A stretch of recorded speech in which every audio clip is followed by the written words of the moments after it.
नमस्कार, जोहार आप सभी साथियों का एक बार फिर से स्वागत है हमारे इस चैनल पीसीएस फाउंडेशन पे। जैसे कि हमने 2 क्लास के माध्यम से आप लोगों को बहुत सारे प्रश्न कराने का प्रयास किए और आज हमारा क्लास नंबर 3 है। जितना हो रहा है उतना हम करने का प्रयास कर रहे हैं और इसी तरह हम करते रहेंगे। चलिए आज की क्लास की शुरुआत करते हैं। या अगर किन्हीं भाई को यह पीडीएफ चाहिए तो पीडीएफ टेलीग्राम पे डाल दिया जाता है, वहाँ से आप ज्वाइन कर सकते हैं पीडीएफ को। चलिए पहला प्रश्न है आपके सामने ये कि सिंधु घाटी सभ्यता के शहरों की गलियां कैसी थी? बताइए। आप लोग तो शुरू से पढ़ते आ रहे होंगे सिंधु घाटी सभ्यता के बारे में, तो बताइए इसके बारे में, इसकी जो गलियों की कैसी थी विशेषता? तो इसका जो सही आंसर हो जाएगा, आप सही सोच रहे हैं कि इसकी जो है चौड़ी और सीधी इसकी गलियों की विशेषता थी। शहरों की गलियां कैसी थी? तो चौड़ी और सीधी। इसके बारे में थोड़ा जानते हैं कि सिंधु घाट जो सभ्यता है एक नगरीय सभ्यता थी। ठीक है। जो सिंधु सभ्यता कैसी थी? नगरीय सभ्यता थी। इसमें सभी नगरीय सभ्यता के तत्व मौजूद थे। मतलब बहुत सारे इसमें कुआं, बाथरूम और बहुत सारा ऐसा था कि छत, फिर सड़क, बहुत सारे ऐसा व्यवस्था था कि मतलब आप लोग सोच भी नहीं सकते थे कि आज के ज़माना उस तरह रहता तो इतना आज मतलब झेलना नहीं पड़ता। इसके दो नगरीय तत्व समकोण पर काटती थी। जो दो नगरीय इस तरह है कि यहाँ पर यह है तो इस तरह समकोण पर काटती थी। इस तरह। चलिए, सड़कें तथा विकसित जल निकास प्रणाली इस सभ्यता और विशिष्ट रूप प्रदान करती है। मतलब इसमें सभ्यता को और विशिष्ट रूप कौन प्रदान करती है? तो विकसित जल निकासी प्रणाली। चलिए आगे बढ़ते हैं। हड़प्पा सभ्यता का युग था। हड़प्पा सभ्यता का जो युग था वो कैसा युग था? ये जो था ना, आप लोग बता सकते हैं कि ये कांस्य युग था। कांस्य युग था। जानते हैं इसके बारे में कि हड़प्पा सभ्यता को कांस्ययुगीन सभ्यता भी माना जाता है। कैसा माना जाता है? कांस्ययुगीन सभ्यता भी माना जाता है। ऐसा माना जाता है कि इस सभ्यता में कांस्य की खोज हुई और ये प्रयोग भी लाए गए। मतलब इसमें क्या है, इस सभ्यता माना जाता है कि इस सभ्यता में कांस्य की खोज हुई और ये प्रयोग में भी लाए गए। अगला सवाल है कि भारतीय शासन के प्रतीक शब्द जो सत्यमेव जयते है निम्नलिखित में से किस ग्रंथ से लिए गए थे? बताइए। सत्यमेव जयते किस ग्रंथ से लिए गए थे? तो आप लोगों को पता होगा कि ये जो हमारा है ये लिया गया था उपनिषद यानी मुंडको उपनिषद से यह लिया गया था। चलिए इसके बारे में जानते हैं कि सत्यमेव जयते अर्थात सत्य ही की हमेशा विजय होती है। इसमें इसका मतलब क्या होता है? सत्यमेव जयते का मतलब है कि सत्य की हमेशा विजय होती है, एक न एक दिन जरूर होती है। यह भारत का राष्ट्रीय वाक्य है। क्या भारत का राष्ट्रीय वाक्य क्या है? सत्य में जयते। जैसे सारनाथ स्तूप से लिया गया। कहाँ से लिया गया है? इसको सारनाथ स्तूप से लिया गया है। वह यह वाक्य मुंडकोपनिषद से लिया गया है। जो वहाँ यह वाक्य जो है वो मुंडकोपनिषद से लिया गया है। चौथा सवाल आपके सामने है कि चेदी वंश का प्रसिद्ध शासक जो था खारवेल, चेदी वंश का प्रसिद्ध शासक राजा खारवेल किस क्षेत्र से था? बताइए आप लोग।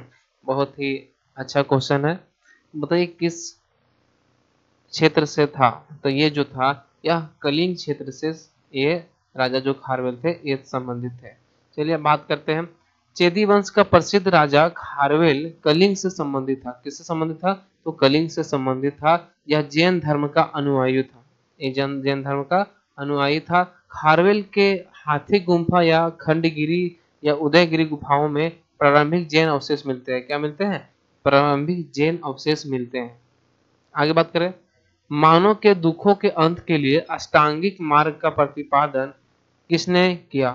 मानव के दुखों के अंत के लिए अष्टांगिक मार्ग का प्रतिपादन किसने किया? बहुत ही आसान सवाल।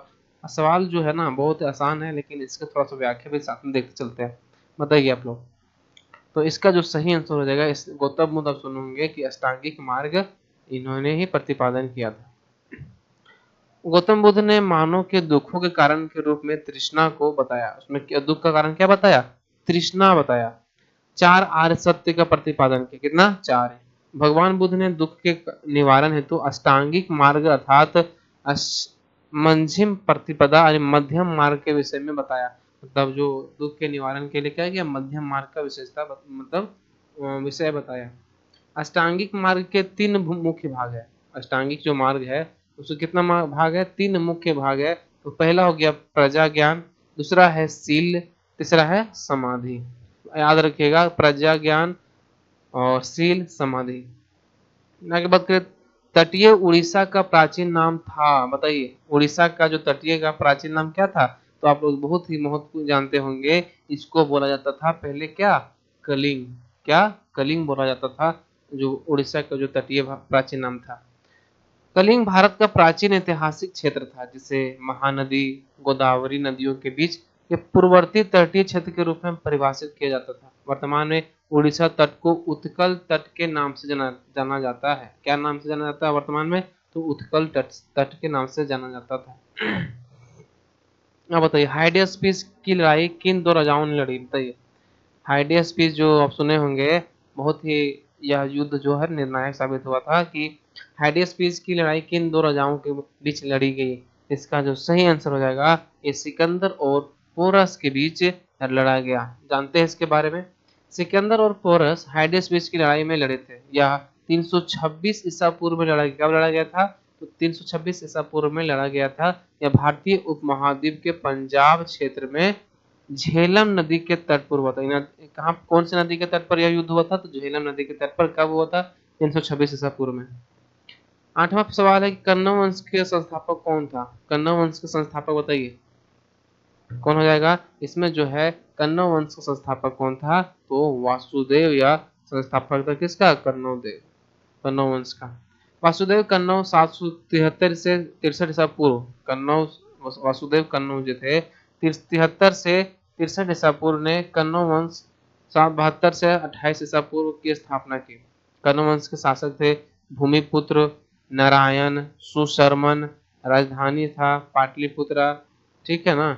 देवभूति जो है सुंग वंश का अंतिम शासक था। ये याद रखिएगा कि सुंग वंश का अंतिम शासक कौन था?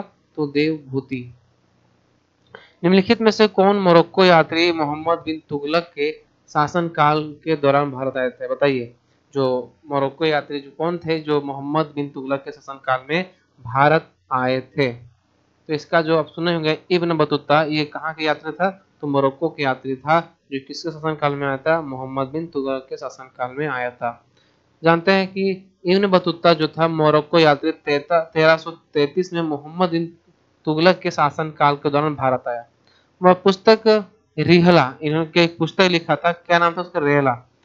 अब्द अल रज्जाक, अब्द अल रज्जाक ने देवराय द्वितीय के यानी संगम राजवंश के शासनकाल के दौरान विजयनगर साम्राज्य का यह दौरा किया। किसके समय में? अब्द अल रज्जाक ने देवराय द्वितीय के शासनकाल के दौरान विजयनगर साम्राज्य का दौरा किया। और अल मसूदी जो है, अल मसूदी अरबों के हेरोडोटस को बोलते हैं, अल मसूदी को, ने लगभग 10वीं शताब्दी ईसा पूर्व में भारत का दौरा किया। कब किया ये अल मसूदी? तो 10वीं शताब्दी ईसा पूर्व में। सुलेमान अल ताजिरी ने पाल राज्य के दौरान 9वीं शताब्दी के आसपास भारत का दौरा किया था। किस युद्ध के बाद ईस्ट इंडिया कंपनी ने भारतीय राज्यों में अपने निवासी नियुक्त करना शुरू कर दिए थे? जो किस युद्ध के बाद जो है कि ईस्ट इंडिया कंपनी ने भारतीय राज्यों में अपने निवासी नियुक्त करना शुरू कर दिए थे? तो कौन सा हो जाएगा? इसमें जो है आप सुने होंगे बक्सर का युद्ध में इन्होंने क्या किया था? यहाँ लड़ाई हुआ था और फिर यहाँ पर नियुक्त करना शुरू कर दिए थे। जानते हैं इसके बारे में? बक्सर का युद्ध 1764 में हुआ था, सबको याद होना चाहिए। कंपनी ने भारतीय राज्यों में अपने निवासियों को नियुक्त किया गया। हल्दी घाटी का युद्ध जो हुआ था 18 जून 1576 को मेवाड़ के राणा महाराणा प्रताप और मुगल सम्राट अकबर की सेनाओं के बीच अंबर के मान सिंह प्रथम के नेतृत्व में यह लड़ाई लड़ी गई। मतलब हल्दी घाटी का युद्ध जो हुआ 18 जून 1576 को मेवाड़ के राणा और महाराणा प्रताप और मुगल सम्राट की अकबर सेनाओं के बीच अंबर के मान सिंह प्रथम के नेतृत्व में यह लड़ी गई। निम्न में से कौन सा नेता हिंदुस्तान सोशलिस्ट रिपब्लिक आर्मी का संस्थापक सदस्य नहीं था? इसमें नहीं पूछा है, तो कौन सा इसमें नहीं था कि हिंदुस्तान सोशलिस्ट रिपब्लिकन आर्मी का जो संस्थापक सदस्य इसमें नहीं है? तो इसका जो इसमें 3 आंसर है, लेकिन एक जो है वो बताना है, उसमें नहीं था। तो बताइए कौन हो जाएगा इसमें? इसमें जो था ना, ये बदरुद्दीन तैयबजी या नहीं था। ठीक है, यह नहीं था। और ये जो तीनों है महान अजय घोष, जतिन दास, भगत सिंह, ये थे। चलिए आगे बढ़ते। बदरुद्दीन तैयबजी 1928 में दिल्ली में फिरोज शाह कोटला मैदान में एक बैठक में हिंदुस्तान सोशलिस्ट रिपब्लिकन आर्मी की स्थापना की? कब किया स्थापना? 1928 में बदरुद्दीन तैयबजी जो 1928 में दिल्ली में फिरोज शाह कोटला मैदान में। इसके नेताओं में भगत सिंह, जतिन दास और अजय घोष थे। कौन कौन थे? भगत सिंह, जतिन दास और अजय घोष थे, जिन्होंने HSRA मान दिया, मतलब कि हिंदुस्तान सोशलिस्ट रिपब्लिकन आर्मी में भारत के विभिन्न हिस्सों में नाटकीय कार्रवाइयों की एक श्रृंखला ब्रिटिश भारत के कुछ अन्य प्रतीकों को लक्षित किया। कब किसको किया? इसने HRA में भारत के विभिन्न हिस्सों में क्या किया कि नाटकीय कार्रवाई की एक श्रृंखला जो है ये क्या किया? ब्रिटिश सत्ता के कुछ अन्य प्रतीकों को लक्षित किया।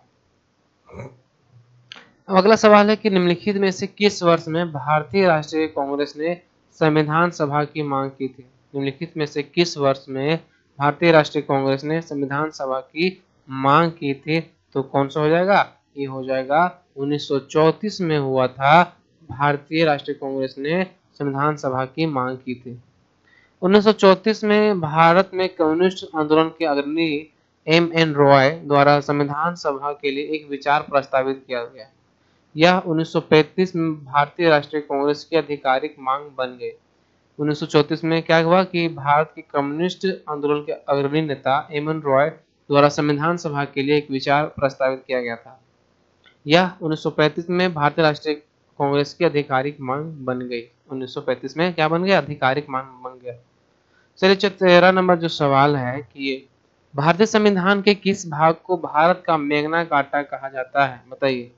मैग्ना कार्टा आप लोग पढ़े होंगे या नहीं पढ़े होंगे तो आज पढ़ लीजिए कि भारतीय संविधान के भाग 3 को है सो भारत का मैग्ना कार्टा कहा जाता है। जानते हैं कि भाग 3 में क्या है? हमारा मौलिक अधिकार जो अनुच्छेद 12 से 35 में है। 1215 में इंग्लैंड के राजा जॉन द्वारा जारी अधिकारों का चार्टर, 1215 में इंग्लैंड के राजा जॉन कौन द्वारा जारी अधिकारों का चार्टर मैग्ना कार्टा नागरिकों के मौलिक अधिकारों से संबंधित पहला लिखित दस्तावेज था। क्या था? पहला लिखित दस्तावेज था। भारतीय संविधान के किस अनुच्छेद के तहत राष्ट्रपति द्वारा एंग्लो इंडिया समुदाय के सदस्यों को लोकसभा में नामित किया जा सकता है? बताइए। किस सभा? तो भारतीय संविधान के किस अनुच्छेद के तहत राष्ट्रपति द्वारा एंग्लो इंडियन समुदाय को सदस्यों को लोकसभा में नामित किया जा सकता है? किस अनुच्छेद में कहा गया है? तो एक कौन हो जाएगा? हमारा डी ऑप्शन, अनुच्छेद 331 में ऐसा कहा गया है कि अनुच्छेद 331 में क्या है कि लोकसभा में एंग्लो इंडियन समुदाय का प्रतिनिधित्व। इसमें कहा गया है कि राष्ट्रपति एंग्लो इंडियन समुदाय के 2 सदस्यों को लोकसभा में नियुक्त कर सकता है कि राष्ट्रपति एंग्लो इंडियन को 2 सदस्यों को लोकसभा में नियुक्त कर सकता है। 15वां नंबर सवाल है कि सार्वजनिक संपत्ति की रक्षा करना और हिंसा को त्यागना भारतीय संविधान में एक है। मतलब सार्वजनिक संपत्ति की रक्षा करना और हिंसा को त्यागना भारतीय संविधान के एक है। क्या है? हमारा क्या अधिकार है इसमें? हमारा जो है इसमें कौन सा हो जाएगा? हमारा यह मौलिक कर्तव्य है कि हम अपने सरकारी संपत्ति को बचा के रखें और हिंसा को त्याग के रखें। ये हमारा मौलिक कर्तव्य में है। सार्वजनिक संपत्ति की रक्षा करना और हिंसा को त्यागना एक मौलिक कर्तव्य है। इसकी स्वर्ण सिंह समिति ने 1976 की सिफारिश पर 1976 के 42वें संविधान संशोधन अधिनियम 10 कर्तव्यों को जोड़ा गया। कितना? स्वर्ण सिंह समिति की सिफारिश पर। चलिए आगे बात करते हैं। भारतीय संविधान के अनुसार प्रधानमंत्री की नियुक्ति द्वारा की जाएगी। भारतीय संविधान के अनुसार क्या है? प्रधानमंत्री की नियुक्ति की जाएगी। किसके द्वारा? बताइए। नियुक्ति प्रधानमंत्री की नियुक्ति किसके द्वारा की जाएगी? तो कौन हो जाएगा? हमारा, आप जानते होंगे कि भारत के राष्ट्रपति जो है वो प्रधानमंत्री की नियुक्ति करते हैं। भारत का राष्ट्रपति एक व्यक्ति को प्रधानमंत्री के रूप में नियुक्ति करता है। भारतीय प्रधानमंत्री मंत्री बनने के लिए उस व्यक्ति को भारत का नागरिक होना चाहिए। मतलब उसको क्या होना चाहिए? भारत का नागरिक होना चाहिए। राज्यसभा या लोकसभा का सदस्य भी होना चाहिए और यदि वह राज्यसभा का सदस्य हो तो अपने 30 वर्ष पूरे कर लेने चाहिए। यदि वह लोकसभा का सदस्य हो तो उसकी आयु 25 वर्ष होनी चाहिए। कितने होने चाहिए? 25 वर्ष होनी चाहिए उसकी आयु, लोकसभा का सदस्य हो तो। चलिए आगे बढ़ते हैं। वर्ष के किस दिन पृथ्वी सूर्य से सबसे अधिक दूरी, जिसे अवसोर भी कहा जाता है, पर होता है? कब होता है? जो वर्ष के किस दिन को पृथ्वी सूर्य से सबसे अधिक दूरी पर कब होता है, जिसे अवसोर भी कहा जाता है? बताइए कब होता है ये जो सही इसका आंसर हो जाएगा, यह जो है 4 जुलाई को ऐसा होता है। कहीं कहीं 5 जुलाई भी लिखता है किताब में, लेकिन क्या है 4 जुलाई को होता है। अवसर उपसर्ग याद रखने का जो सही तरीका है कि अप और उप, मतलब ये हो गया बड़ा, सबसे अधिक दूरी, और ये छोटा छोटा, उप मतलब छोटा होता है ना, उप प्रधानमंत्री, उप मुखिया, इसी तरह इसको याद रखना है। 4 जुलाई को पृथ्वी सूर्य से सबसे दूर होती है, एक स्थिति में जिसे अपहेलियन यानी अपसोर कहा जाता है। इंग्लिश में क्या बोलते हैं? अपहेलियन। पृथ्वी हर साल 3 जनवरी के आसपास सूर्य सबसे करीब आती है। कब? 3 जनवरी को सबसे करीब और सबसे दूर 4 जुलाई को। इसे पेरीहेलियन यानी उपसौर कहा जाता है। 18वां है कि भारत कितने भूकंप क्षेत्रों में विभाजित है? बताइए भारत कितने भूकंप क्षेत्रों में विभाजित है? तो कितना हो जाएगा इसमें? इसमें जो है भारत जो है वो 4 भूकंप क्षेत्रों में विभाजित है। कौन कौन सा? देखिए, भारतीय मानक ब्यूरो ने ऐतिहासिक भूकंपीय गतिविधि के आधार पर भारत में क्षेत्रों को 4 भूकंपीय क्षेत्रों में वर्गीकृत किया है। ए है जोन दूसरा, तीसरा, चौथा और पांचवा। कौन कौन याद रखिएगा? 3 4 2 3 4 1 5। जोन सब 5 जो है सबसे भूकंपीय रूप से प्रक्रिया क्षेत्र है, मतलब जो जोन 5 है वो सबसे भूकंप रूप से सक्रिय क्षेत्र है, और जोन 2 सबसे कम सक्रिय, 5 सबसे ज्यादा सक्रिय और 2 सबसे कम सक्रिय। भूकंप को मापने में उपयोग किए जाने वाले तीव्रता को पैमाने की सीमा 1 से 12 तक होती है। कितना होता है? 1 से लेकर 12 तक इसका मापने का पैमाना होता है। चलिए आगे बात करें। निम्नलिखित में से कौन सी नदी कश्मीर के दक्षिण पूर्वी भाग में वेरीनाग में एक झरने में निकलती है? जो पूछ रहा है कि कौन सी नदी है कि कश्मीर के दक्षिण पूर्व भाग में वेरीनाग में एक झरने में निकलती है। कौन सी नदी इसमें हो जाएगा? याद, नदी थोड़ा सा डिफिकल्ट होता है थोड़ा याद करने में, कोई बात नहीं। तो इसमें कौन सा नदी हो जाएगा? ये झेलम आप सुन रहे होंगे, झेलम जो नदी है वो जो वेरीनाग में एक झरने के रूप में निकलती है। झेलम नदी कश्मीर के दक्षिण पूर्वी भाग में वेरीनाग में एक झरने के रूप में निकलती है। ब्यास का उद्गम मध्य हिमाचल प्रदेश में पश्चिमी पंजाब हिमालय के रोहतांग दर्रे के पास से होता है। ब्यास का जो उद्गम मध्य हिमाचल हिमाचल प्रदेश के पश्चिमी हिमालय के रोहतांग दर्रे के पास होता है। चिनाब नदी जो है हिमाचल प्रदेश की लाहौल घाटी से निकलती है। चिनाब कहाँ से निकलती है? लाहौल घाटी से, जो बर्फ से ढके पहाड़ों से निकलती है। कौन? ये चिनाब। सतलज नदी का उद्गम जो है, सतलुज नदी का उद्गम दक्षिण पश्चिम तिब्बत में लंगा झील में हिमालय को उत्तरी ढलान पर होता है। जो उद्गम दक्षिण पश्चिम तिब्बत में लंगा झील में हिमालय के उत्तरी ढलान पर होता है। बगलिहार बांध जो है कहाँ स्थित है? बगलिहार बांध कहाँ पे स्थित है? तो बगलिहार आप सुने होंगे कि बगलिहार जो है कहाँ पे है? जम्मू कश्मीर में यह है बगलिहार बांध।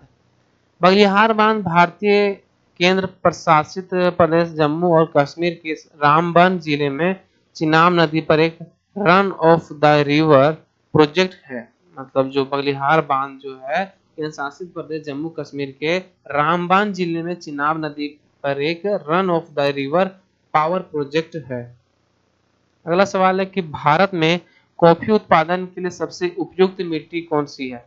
बताइए, आप लोग कॉफी पिए हैं, बहुत मजा आता है पीने में, कि कौन सा मिट्टी में इसको सबसे ज्यादा उपयुक्त है इसके लिए? इसका जो सही आंसर हो जाएगा आपका कौन सा? यह लेटेराइट मिट्टी में यह इसके लिए बहुत ही उपयोगी है। लेटेराइट मिट्टी उच्च तापमान में लेटेराइट चट्टानों के निक्षालन या अपक्षयन के कारण बनती है। जो लेटेराइट मिट्टी कैसे बनती है? उच्च तापमान में लेटेराइट चट्टानों के निक्षालन या अपक्षय के कारण बनती है। यह आयरन और एल्युमिनियम से भरपूर होती है। कैसे होती है? आयरन और एल्युमिनियम से भरपूर होती है। और जलोढ़ मिट्टी नदी की मिट्टी है। जलोढ़ मिट्टी जो है नदी की मिट्टी मुख्य रूप से हिमालय से नीचे लाए गए मलबे से प्राप्त होता है। जलोढ़ मिट्टी कहाँ से प्राप्त होता है? हिमालय के नीचे लाए गए मलबे से प्राप्त होता है। दो प्रकार खाद इसके दो प्रकार है, बताइए। खादर, और जिसको खादर क्या बोलते हैं? नया जलोढ़, और बांगर उसको पुराना जलोढ़ बोलते हैं। लाल मिट्टी का रंग क्रिस्टलीय और रूपांतरित चट्टान। इसमें देख कितना मिट्टी है, जलोढ़ हो गया, लाल हो गया, ये ऊपर लेटेराइट हो गया। तो लाल मिट्टी का रंग क्रिस्टलीय और रूपांतरित चट्टानों में लोहे की उपस्थिति के कारण लाल होता है। लोहे की उपस्थिति के कारण क्या होता है, लाल होता है। अब काली मिट्टी की हम बात करें, काली मिट्टी रेगुड़, इसको क्या बोलते हैं, रेगुड़ मिट्टी। वो की बोलते हैं काली मिट्टी की फसलें कपास, गेहूं, ज्वार, अलसी, अरंडी, सूरजमुखी और बाजरा आदि है। मतलब काली मिट्टी में कौन कौन फसल है, तो कपास, गेहूं, ज्वार, अलसी, अरंडी और सूरजमुखी और बाजरा। 22वां नंबर सवाल है कि निम्नलिखित में से विश्व के सबसे आर्द्र स्थान के रूप में जाना जाता है। मतलब आर्द्र स्थान मतलब वहां पर पूरा बारिश वगैरह होता होगा, कहाँ पे, तो ये हो जाएगा हमारा कौन सा, ये आप जानते होंगे, मासिन राम को विश्व में सबसे आर्द्र स्थान के रूप में जाना जाता है। भारत के मासिन राम में सबसे अधिक वर्षा होती है, क्या कथित तौर पर यह पृथ्वी का सबसे आर्द्र जगह है। मतलब आर्द्र मतलब कहने का मतलब है कि इस पृथ्वी तौर पर सबसे आर्द्र जगह है। भारत में शीर्ष आर्द्र स्थान कौन है, चेरापूंजी, अगुम्बे, महाबलेश्वर, पासीघाट, अम्बोली, गंगटोक, सितारगंज। इसमें चार विश्व शीर्ष आर्द्र स्थान है, कौन कौन है, तो एमई शान जो चीन का है, डेबिया डेब डेम डेम्बसा अफ्रीका में, क्रोप नदी जो न्यूजीलैंड में। ये सब कौन सा है, इस शीर्ष मतलब स्थान पर है, आर्द्र के रूप में जाना जाता है। कौन, एमेईसान, डेमडसा और क्रोप नदी। आगे बात करें, कोरियोलिस बल किसके कारण होता है, मतलब ये कोरियोलिस बल आप पढ़े हैं, कोरियोलिस बल जो होता है ना, किसके कारण होता है, ये होता है पृथ्वी के घूर्णन के कारण यह उत्पन्न होता है कोरियोलिस बल। जैसे कि यहाँ पर इधर एने मुड़ जाएगा तो ये एने मुड़ जाएगा, जैसे हवा जा रहा है सीधा, तो कोरियोलिस बल अगर आएगा ना तो इधर मुड़ देता है, तो इधर इसी का क्या होता है, में चक्रवात आ सकता है।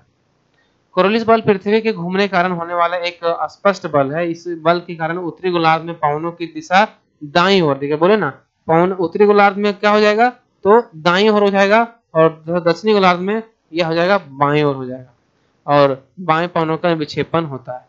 आगे बढ़ते हैं, गिनी गुणांक का प्रयोग किस लिए किया जाता है, ये इकोनॉमिक संबंधित यह शब्दावली है कि गिनी गुणांक जो है प्रयोग किस लिए किया जाता है, इसमें बात कीजिएगा आप शुरू में इसमें पढ़िएगा ना तो बहुत मजा आएगा।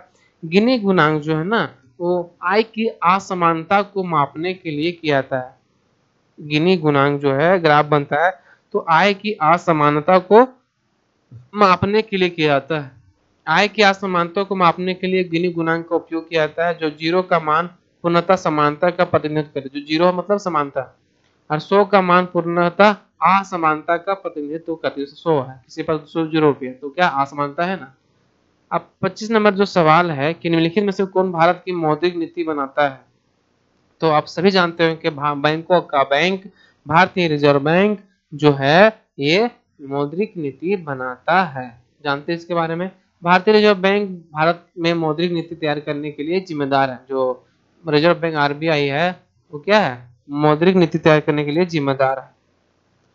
यदि किसी अर्थव्यवस्था में मुद्रास्फीति लगातार बढ़ रही हो तो केंद्रीय बैंक क्या कर सकता है, बताइए। मुद्रास्फीति मतलब लगातार बढ़ रही है, मतलब बढ़ते जा रहा है, बढ़ते जा रहा है, बढ़ते जा रहा है, तो क्या कर सकता है, रेपो दर में यह वृद्धि कर सकता है ताकि यह लोन कम मिले और इन्वेस्ट ज्यादा ना हो। अगर किसी अर्थव्यवस्था में मुद्रास्फीति लगातार बढ़ रही हो तो केंद्रीय बैंक रेपो रेट बढ़ा सकता है। बढ़ी हुई रेपो दर बैंक के लिए आरबीआई से उधार लेने के लिए एक निरुपता के रूप में कार्य करता है। मतलब क्या करेगा, अगर रेपो रेट को बढ़ा देगा तो मतलब लोन नहीं मिलेगा। अर्थव्यवस्था में कम मुद्रा की आपूर्ति मुद्रास्फीति को नियंत्रित करने के लिए मदद करती है। मतलब क्या करता है कि कम मुद्रा आपूर्ति मुद्रास्फीति को उससे नियंत्रित हो जाता है। चलिए आज के क्लास को यहीं पे समाप्त करते हैं। अगर आपको ये अच्छा लगा हो तो बस लाइक कर दीजिएगा, शेयर कर दीजिएगा, बस इससे हमारा मोटिवेशन बनता है। बहुत बहुत धन्यवाद जुड़ने के लिए, बहुत बहुत आभार दिल से। चलिए कम समय में ज़्यादा चीज़ हम लोग जानने का प्रयास करें।